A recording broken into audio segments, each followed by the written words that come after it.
ওম শান্তি। আজিৰ তাৰিখ 10 ছেপ্টেম্বৰ 2024 বৰ্ষ। প্ৰাতঃ মুৰলী বাপদাদা মধুবন। আজিৰ পিতাৰ অমৃতবাণী হৈছে, মৰমৰ সন্তানসকল, মায়াক বশ কৰাৰ মন্ত্ৰ হৈছে মনমনা ভৱ। মায়াক বশ কৰাৰ মন্ত্ৰ হৈছে মনমনা ভৱ। এইটো মন্ত্ৰতে সকলো বিশেষত্ব সমাহিত হৈ আছে। এইটো মন্ত্ৰই তোমালোকক পবিত্ৰ কৰি তোলে। আৰু আজিৰ প্ৰশ্ন, আত্মাৰ সুৰক্ষাৰ প্ৰথম নম্বৰৰ সাধন কি আৰু কেনেকৈ সুৰক্ষিত কৰিব পৰা যায়? আত্মাৰ সুৰক্ষাৰ প্ৰথম নম্বৰৰ সাধন কি আৰু কেনেকৈ সুৰক্ষিত কৰিব পৰা যায়? পিতাই উত্তৰত কৈছে, স্মৃতিৰ যাত্ৰাই হৈছে আত্মাৰ সুৰক্ষাৰ প্ৰথম নম্বৰৰ সাধন, কাৰণ এই স্মৃতিৰ দ্বাৰাই তোমালোকৰ চৰিত্ৰ শুধৰণি হয়। তোমালোক মায়াৰ ওপৰত বিজয়ী হৈ যোৱা। স্মৃতিৰ দ্বাৰা পতিত কৰ্মেন্দ্ৰিয় শান্ত হৈ যায়। স্মৃতিৰ দ্বাৰাই বল পোৱা যায়। জ্ঞানৰূপী তৰোৱালত স্মৃতিৰূপী ধাৰৰ প্ৰয়োজন। স্মৃতিৰ দ্বাৰাই অমায়িক শতোপধান হবাগৈ। কাকোৱেই বিতুষ্ট নকৰা। সেইবাবে স্মৃতিৰ যাত্ৰাত দুৰ্বল হ'ব নালাগে। সেইবাবে স্মৃতিৰ যাত্ৰাত দুৰ্বল হ'ব নালাগে। নিজে নিজক সুধিব লাগে যে মই কিমানলৈকে স্মৃতিত থাকোঁ। ওম শান্তি। অতি মৰমৰ আত্মিক সন্তানসকলক নিতৌ সাৱধান কৰিবলগীয়া হয়। কিহৰ সাৱধানতা? প্ৰথমে হৈছে সুৰক্ষা। সুৰক্ষা কিহেৰে?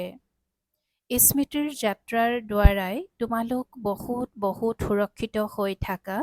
সন্তানসকলৰ বাবে মূল কথাই হৈছে এইটো।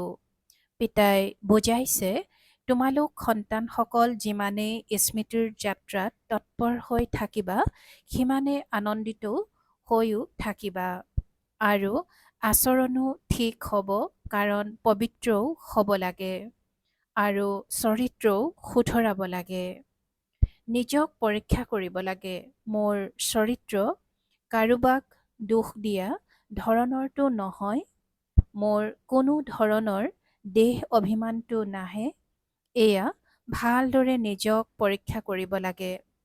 পিতাই বহি সন্তানসকলক পঢ়ায়। তোমালোক সন্তানসকলে নিজেও পঢ়া, আকৌ আনকো পঢ়োৱা। বেহদ পিতাই কেৱল পঢ়ায়। বেহদৰ পিতাই কেৱল পঢ়ায়। বাকীটো সকলো হৈছে দেহধাৰী। ইয়াত গোটেই জগতখনেই আহি যায়। এজন পিতাই হৈছে বিদেশী।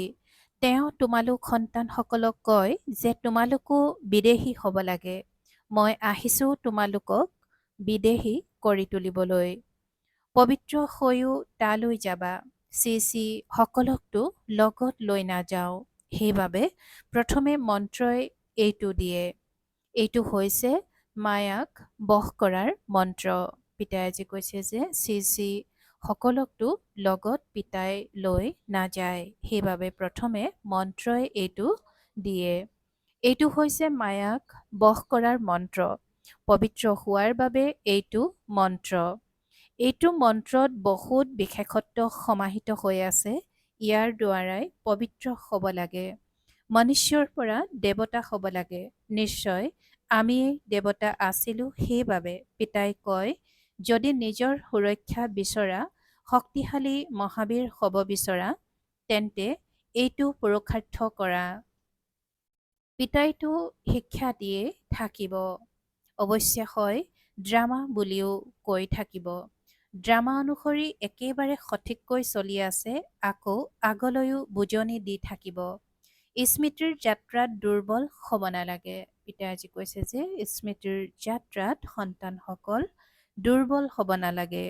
বাহিৰত বন্ধনত থকা গোপনী গোপিনীসকলে যিমান স্মৰণ কৰে সিমান সন্মুখত থকাসকলেও নকৰে।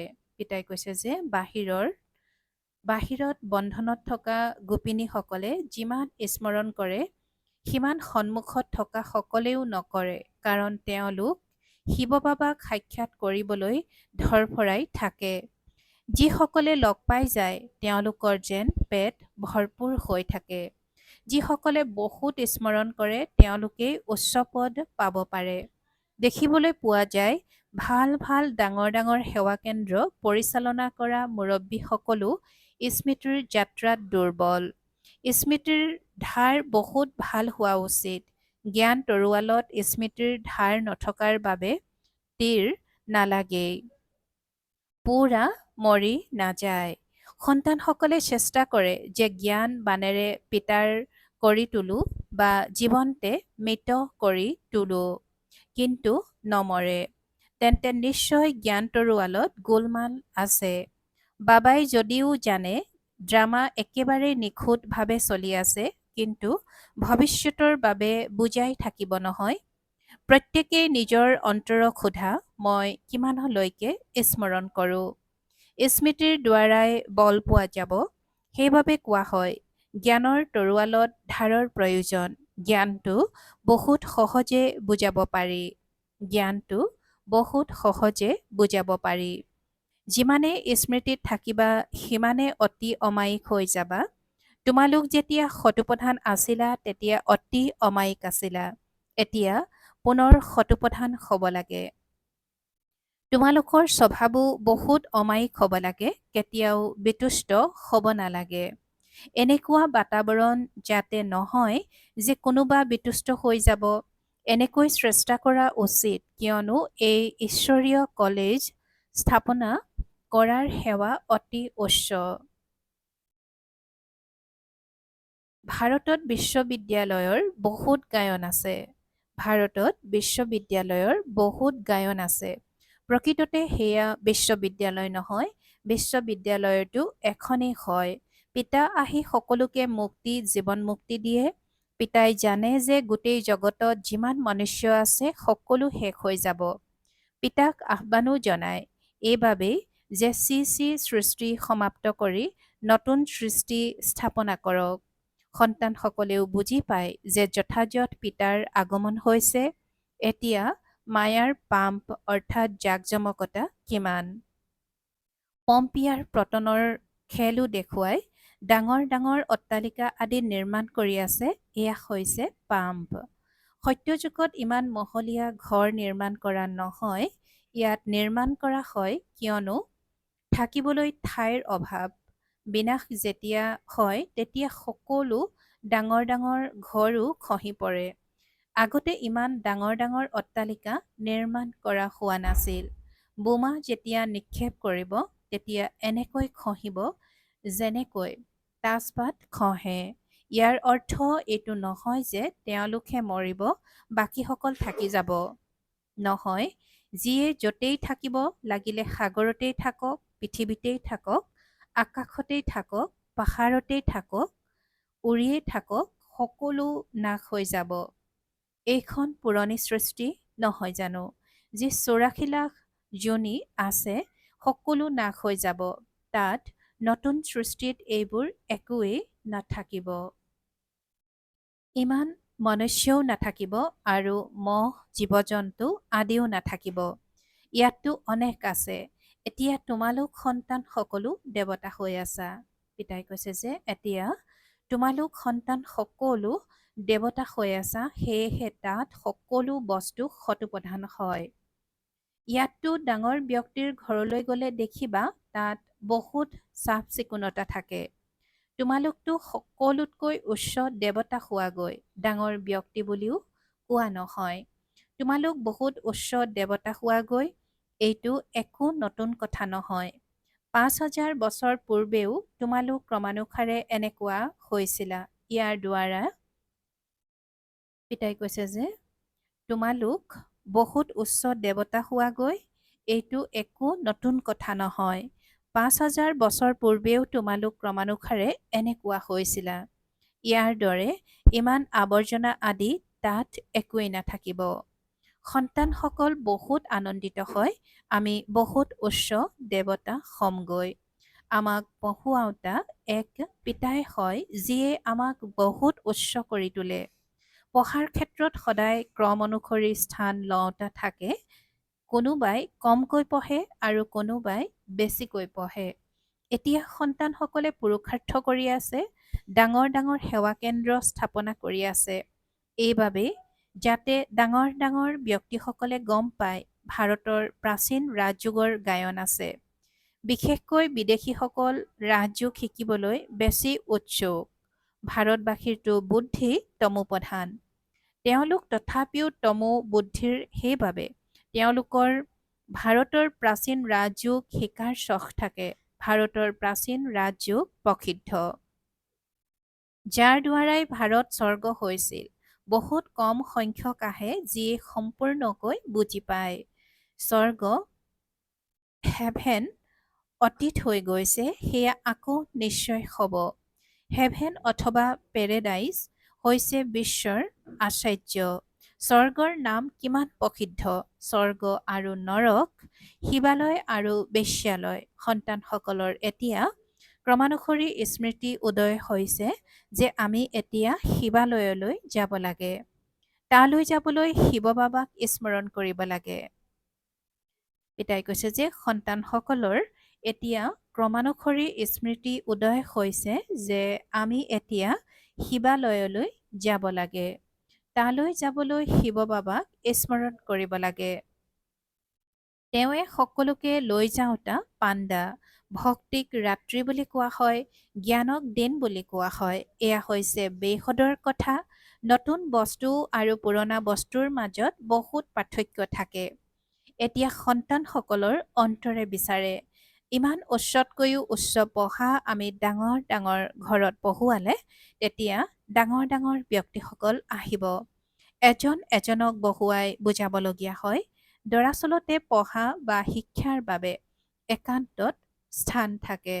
ব্ৰহ্মজ্ঞানীসকলৰো আশ্ৰম চহৰৰ পৰা দূৰৈত থাকে আৰু তলতেই থাকে। ইমান ওপৰৰ মহলাত নাথাকে। এতিয়াতো তমোপ্ৰধান হোৱাৰ বাবে চহৰৰ ভিতৰত সোমাই আহিছে। সেই শক্তি শেষ হৈ গৈছে। এই সময়ত সকলোৰে বেটাৰী খালী। এতিয়া বেটাৰী কেনেকৈ ভৰপূৰ কৰিব? পিতাৰ বাহিৰে কোনেও বেপাৰী ভৰপূৰ। পিতাই কৈছে যে এতিয়া তমোপ্ৰধান হোৱাৰ বাবে চহৰৰ ভিতৰত সোমাই আহিছে। সেই শক্তি শেষ হৈ গৈছে। এই সময়ত সকলোৰে বেটাৰী খালী। এতিয়া বেটাৰী কেনেকৈ ভৰপূৰ কৰিব? পিতাৰ বাহিৰে কোনেও বেটাৰী ভৰপূৰ কৰিব নোৱাৰে। সন্তানসকলৰ বেটাৰী ভৰপূৰ কৰিলেহে শক্তি আহে। তাৰ বাবে মুখ্য হৈছে স্মৃতি। তাতে মায়াৰ বিঘিনি আহে। কোনোবাইতো চাৰজনক সঁচা কথা কয় আৰু কোনোবাই লুকুৱাই ৰাখে। ভিতৰত যি অৱগুণ আছে সেয়াটো পিতাক শুনাব লাগে। এইটো জন্মত যি পাপ কৰিছা সেয়া অবিনাশী চাৰজনৰ আগত বৰ্ণনা কৰা উচিত। নহ'লে সেইবোৰে অন্তৰত কষ্ট দি থাকিব। শুনোৱাৰ পাছত কষ্ট নিদিয়ে, অন্তৰত ৰাখি থোৱা, এয়াও লোকচানদায়ক। যিসকল সত্যবাদী সন্তান তেওঁলোকে সকলো পিতাক কৈ দিয়ে, এইটো জন্মত এইটো পাপ কৰিছো। দিনে প্ৰতিদিনে পিতাই জোৰ দি থাকে, এইটো তোমালোকৰ অন্তিম জন্ম। তমোপ্ৰধানতাৰ কাৰণে পাপটো নিশ্চয় হ'বই নহয়। পিতাই কয়, মই বহুত জন্মৰ অন্তত যি প্ৰথম নম্বৰৰ পতীত, তেওঁৰ শৰীৰত প্ৰৱেশ কৰোঁ, কিয়নো তেওঁৱেই পুনৰ প্ৰথম নম্বৰত আহিব লাগে। বহুত পৰিশ্ৰম কৰিবলগীয়া হয়। এইটো জন্মত পাপটো হৈছেই নহয়। বহুতে গমেই নাপায় যে আমি এয়া কি কৰি আছো। সঁচা কথা নকয়, কিছুমানে সঁচা কথা কৈ দিয়ে। পিতাই বুজাইছে, সন্তানসকল, তোমালোকৰ কৰ্মেন্দ্ৰিয়বোৰ তেতিয়াহে শান্ত হ'ব যেতিয়া কৰ্মাতীত অৱস্থা হ'ব। যেনেকৈ মনুষ্য তেতিয়া বৃদ্ধ হয়, তেতিয়া কৰ্মেন্দ্ৰিয়বোৰ স্বতঃ শান্ত হৈ যায়। ইয়াততো সৰুকালতে সকলো শান্ত হৈ যোৱা উচিত। যোগ বল ভালদৰে থাকিলে তেতিয়া এই সকলো কথা সমাপ্ত হৈ যাব। তাত এনেকুৱা কোনো ধৰণৰ বেয়া বেমাৰ আৱৰ্জনা আদি একো নাথাকে। মনুষ্য বহুত স্বচ্ছ শুদ্ধ হৈ থাকে। তাত হয়ে ৰাম ৰাজ্য, ইয়াত হৈছে ৰাৱণ ৰাজ্য। সেয়েহে অনেক প্ৰকাৰৰ লেতেৰা বেমাৰ আদি হয়। সত্যযুগত এইবোৰ একোৱেই নাথাকে, তাৰ কথাই নুসুধিবা। নামেই কিমান উত্তম, নতুন সৃষ্টি, বহুত স্বচ্ছতা থাকে। পিতাই বুজাইছে, এই পুৰুষোত্তম সংগম যুগতেই তোমালোকে এই সকলো কথা শুনিবলৈ পোৱা। কালি শুনা নাছিলা। কালি মৃত্যুলোকৰ মালিক আছিলা, আজি অমৰলোকৰ মালিক হোৱা। নিশ্চয়তা জন্মি গৈছে, কালি মৃত্যুলোকত আছিলো আৰু এতিয়া সংগম যুগত অহা বাবে অমৰ লোকলৈ যাবলৈ তোমালোকে পুৰুষাৰ্থ কৰি আছা। পঢ়ুৱাওতাজনো এতিয়া পাইছা। পিতাই কৈছে যে পঢ়ুৱাওতাজনো তোমালোকে এতিয়া পাইছা। যিসকলে ভালদৰে পঢ়ে তেতিয়া পইচা আদিও ভালকৈ উপাৰ্জন কৰে। পঢ়াৰে মহিমা বুলি কোৱা হ'ব, এয়াও তেনেকুৱাই। এই পঢ়াৰ দ্বাৰা তোমালোকে বহুত উচ্চ পদ পোৱা। এতিয়া তোমালোকে জ্ঞানৰ কিৰণ পাইছা, এয়াও তোমালোক সন্তানসকলৰ বাহিৰে আন কোনেও নাজানে। তোমালোকেও বাৰে বাৰে পাহৰি যোৱা, পুৰণা জগতলৈ গুচি যোৱা। পাহৰা মানেই হৈছে পুৰণা জগতলৈ গুচি যোৱা। এতিয়া তোমালোক সংগমযোগী ব্ৰাহ্মণসকলে জানা যে আমি কলিযুগত নাই, এইটো সদায় স্মৃতিত ৰাখিব লাগে। আমি নতুন বিশ্বৰ মালিক হ'বলৈ গৈ আছো। পিতাই আমাক নতুন সৃষ্টিলৈ লৈ যাবৰ কাৰণেই পঢ়ায়। এয়া হৈছে শুদ্ধ অহংকাৰ, সেয়া হৈছে অশুদ্ধ অহংকাৰ। তোমালোক সন্তানসকলৰতো কেতিয়াও অশুদ্ধ খেয়ালো আহিব নালাগে। পিতাই কৈছে যে তোমালোক সন্তানসকলৰ কেতিয়াও অশুদ্ধ খেয়ালো আহিব নালাগে। পুৰুষাৰ্থ কৰোঁতে কৰোঁতে অৱশেষত ফলাফল ওলাব। পিতাই বুজাই এই পৰ্যন্ত সকলো পুৰুষাৰ্থী। পৰীক্ষা যেতিয়া হ'ব, ক্ৰমানুসৰি উত্তীৰ্ণ হৈ বদলি হৈ যায়। তোমালোকৰ হৈছে বেসদৰ পঢ়া, যাক কোৱা তোমালোকেহে জানা। পিতাই বুজাইছে যে এই পৰ্যন্ত সকলো পুৰুষাৰ্থী। পৰীক্ষা যেতিয়া হ'ব, ক্ৰমানুসৰি উত্তীৰ্ণ হৈ বদলি হৈ যায়। তোমালোকৰ হৈছে বেসদৰ পঢ়া, যাক কেৱল তোমালোকেহে জানা। তোমালোকে কিমান বুজোৱা। বেসদৰ পিতাৰ পৰা উত্তৰাধিকাৰ ল'বলৈ নতুন নতুন আহি থাকে। যদিও দূৰৈত থাকে, তথাপিও শুনোতে শুনোতে নিশ্চয় বুদ্ধিৰ হৈ যায়। এনেকুৱা পিতাৰ সন্মুখলৈও যোৱা উচিত। যিজন পিতাই সন্তানসকলক পঢ়াই আছে, এনেকুৱা পিতাক সন্মুখত গৈ সাক্ষাৎ কৰা উচিত। বুজি লৈয়ে ইয়ালৈ আহে। কোনোবাই নুবুজিলেও তথাপিও ইয়ালৈ আহিলে বুজি পায়। পিতাই কয়, অন্তৰৰ কিবা কথা থাকিলে বুজি নাপালে তেতিয়া সোধা। পিতা চুম্বক নহয় জানো? যাৰ ভাগ্যত আছে তেওঁৱে ভালকৈ বুজি ল'ব পাৰে। ভাগ্যত যদি নাই, তেনেহ'লে খালাজ, শুনিও নুশুনা হৈ যায়। ইয়াত কোনে বহি পঢ়ায়? ভগৱানে। তেওঁৰ নাম হৈছে শিৱ। শিৱ বাবাইহে আমাক স্বৰ্গৰ বাদশ্বাহী দিয়ে। তেন্তে কোনটো পঢ়া ভাল? তোমালোকে ক'বা, আমাক শিৱ বাবাই পঢ়ায়, যাৰ দ্বাৰা 21 জন্মৰ বাদশ্বাহী পোৱা যায়। এনেকৈ বুজাই বুজাই লৈ যায়। কিছুমানেতো ভালকৈ বুজি নোপোৱাৰ বাবে ইমান সেৱা কৰিব নোৱাৰে। বন্ধনৰ শিকলিত বান্ধ খাই থাকে। আৰম্ভণিত তোমালোকে নিজক কেনেকৈ শিকলিৰ পৰা মুক্ত কৰি আহিলা। যেনেকৈ কোনোবা মতলীয়া থাকে। এয়াও ড্ৰামাত ভূমিকা আছিল, যাৰ বাবে আকৰ্ষিত হৈছিল। ড্ৰামা অনুসৰি ভাটি তৈয়াৰ হ'বলগীয়া আছিল। কিছুমান জীৱনতে মৰি গ'ল, আকৌ কিছুমান মায়াৰ ফালে গুচি গ'ল। যুদ্ধটো হয়ে নহয়, মায়াই চাই এওঁ বহুত সাহস দেখুৱাইছে। এতিয়া ময়ো টুকুৰিয়াই চাওঁ যে পৰিপক্ক হয় নে নহয়। সন্তানসকলক কিমান চম্ভাল কৰা হৈছিল, সকলো শিকোৱা হৈছিল। তোমালোক সন্তানসকলে এলবাম আদি চোৱা, কিন্তু কেৱল চিত্ৰ চালেও বুজিব নোৱাৰা। কোনোবাই বহি বুজাব লাগে যে কি হৈছিল, কেনেকৈ ভাতিত আছিল। তাৰ পাছত কোনোবা আন কিবা হৈ ওলাল। যেনেকৈ টকা চপোৱা হয়, তেতিয়াও কিছুমান বেয়া হৈ যায়। এয়াও হৈছে ঈশ্বৰীয় অভিযান। ঈশ্বৰে বহি ধৰ্ম প্ৰতিষ্ঠা কৰে, এই কথা গম নাপায়। পিতাক আহ্বানো জনায়, কিন্তু যেন গৰম তাৱাহে, অৰ্থাৎ অস্থিৰ বুদ্ধিৰ। বুজিয়েই নাপায়। কয়, এয়া কেনেকৈ হ'ব পাৰে? মায়া ৰাৱণে একদম এনেকুৱা কৰি দিয়ে। শিৱ বাবাৰ পূজাও কৰে, আকৌ সৰ্বব্যাপী বুলিও কৈ দিয়ে। শিৱ বাবা বুলি কোৱা, তেনেহলে আকৌ সৰ্বব্যাপী কেনেকৈ হ'ব পাৰে? পূজা কৰে শিৱলিংগক শিৱ বুলি, শিৱ বুলি কয়। এনেকৈ জানো কয় যে ইয়াত শিৱ বাবা বহি আছে, এতিয়া পাথৰ শিলত ভগৱান আছে বুলি ক'লে তেন্তে সকলো ভগৱান জানো? পিতাই কৈছে যে এতিয়া পাথৰ শিলত ভগৱান আছে বুলি ক'লে তেন্তে সকলো ভগৱানেই ভগৱান জানো? ভগৱান অপৰিসীমিতটো নহয়। সেয়েহে পিতাই সন্তানসকলক বুজায়। কল্প পূৰ্বেও এনেকৈ বুজাইছিলো বাৰু। পিতাই কৈছে যে এতিয়া পাথৰ শিলত ভগৱান আছে বুলি ক'লেই তেন্তে সকলো ভগৱানেই ভগৱান জানো? ভগৱান অপৰিসীমিতটো নহয়। সেয়েহে পিতাই সন্তানসকলক বুজাই, কল্প পূৰ্বেও এনেকৈ বুজাইছিলো। ভাল বাৰু। অতি মৰমৰ কল্পৰ পাছত পুনৰাই মিলিত হোৱা সন্তানসকলৰ প্ৰতি মাতা পিতা বাপ দাদাৰ স্নেহপূৰ্ণ স্মৰণ আৰু সুপ্ৰভাত।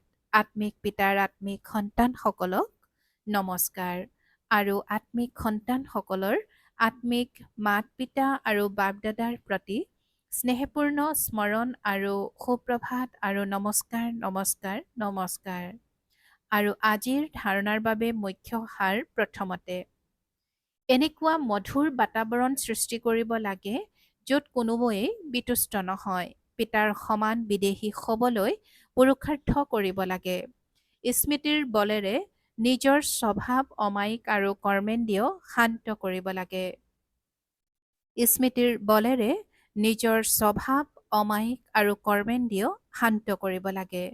দ্বিতীয়তে, সদায় এইটো নিশ্চাত থাকিব লাগে যে আমি এতিয়া সংগমযোগী কলিযোগী নহয়। পিতাই আমাক নতুন বিশ্বৰ মালিক কৰি তুলিবলৈ পঢ়ুৱাই আছে। অশুদ্ধ খেয়াল সমাপ্ত কৰি দিব লাগে।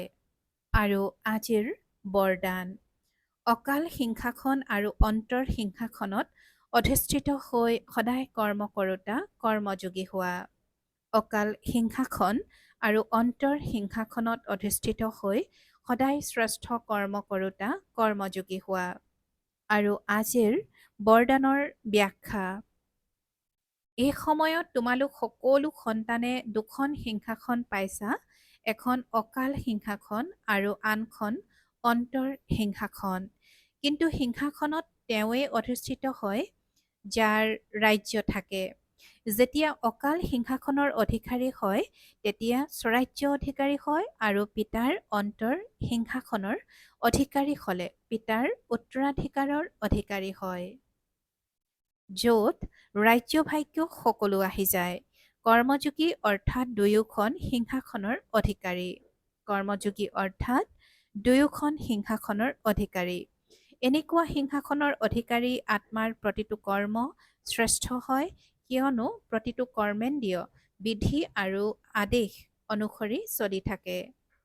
আৰু আজিৰ শ্লোগান, যি সদায় সমানৰ আসনত স্থিত হৈ থাকে তেওঁৱেই গুণৱান আৰু মহান। পিতাই আজি শ্লোগানত কৈছে যে যি সদায় সমানৰ আসনত স্থিত হৈ থাকে তেওঁৱেই গুণৱান আৰু মহান। ওম শান্তি। ইচ্ছামাত্ৰম অবিদ্যা স্থিতিৰ অনুভৱ কৰিবলৈ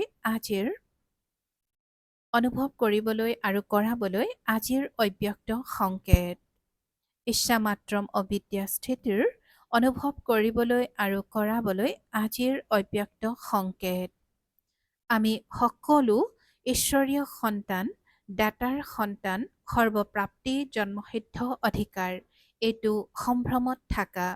মাষ্টাৰ বিধাতা, মাষ্টাৰ বৰদাতা, মাষ্টাৰ সাগৰ হৈ এনেকুৱা শক্তিশালী স্থিতিৰ অনুভৱ কৰা। সদায় অল্পকালৰ ইচ্ছামাত্ৰম অবিদ্যাৰ শক্তিশালী স্থিতিত থকাৰ অভ্যাসী হোৱা। ওম শান্তি।